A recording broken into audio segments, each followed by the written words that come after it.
Syederalun dikabarkan Wali Kota Bandung Yana Mulyana bukan termasuk kader partai, sebab Yana Mulyana tidak pernah mengikuti pendidikan kader di Hambalang, Bogor.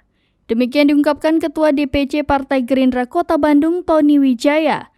Menurut Tony, Yana Mulyana hanya anggota biasa, bahkan kini keanggotaannya telah dicabut sejak tersandung kasus korupsi.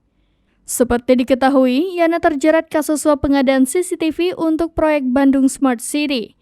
Kini dia telah ditetapkan oleh KPK sebagai tersangka. Tony mengatakan Yana Mulyana memiliki kartu anggota partai saat hendak melamar menjadi calon wakil wali kota Bandung tahun 2018.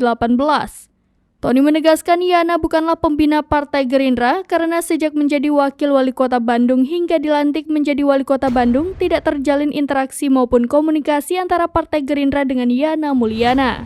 Tony mengaku prihatin dengan peristiwa yang menimpa Yana Mulyana.